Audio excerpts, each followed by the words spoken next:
রহমান রহিম আল্লাহ তাআলা নামে শুরু করছি। স্মরণ করো, আমি যখন তোমাদের বলেছিলাম তোমরা এই জনপদে ঢুকে পড়ো এবং তোমরা তার যেখান থেকেই ইচ্ছা স্বাচ্ছন্দ্যে আহার করো, দম্ভ সহকারে প্রবেশ না করে মাথা নত করে ঢুকো। তোমরা ক্ষমার কথা বলবে, আমিও তোমাদের ভুল ত্রুটিসমূহ ক্ষমা করে দেব, এবং যারা ভালো কাজ করে আমি এভাবেই তাদের পাওনার অঙ্ক বাড়িয়ে দেই। সুস্পষ্ট হেদায়েত সত্ত্বেও অতঃপর জালেমরা এমন কিছু ব্যাপার রদবদল করে ফেলল যা না করার জন্যই তাদের বলা হয়েছিল।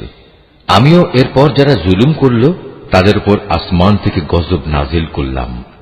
মূলত এটা ছিল তাদের গুনার ফল।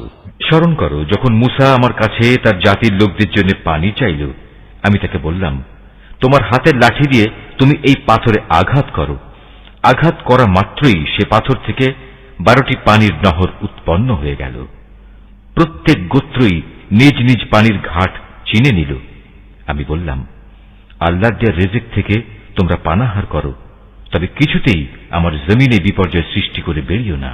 করো, তোমরা যখন মূসাকে বলেছিলে, হে মূসা, প্রতিদিন একই ধরনের খাবারের উপর আমরা কিছুতেই আর ধৈর্য ধরতে পারব না, তুমি তোমার মালিকের কাছে বলো যেন তিনি কিছু ভূমিজাত দ্রব্য, তরিতরকারি, পেঁয়াজ, রসুন, ভুট্টা, ডাল উৎপাদন করেন।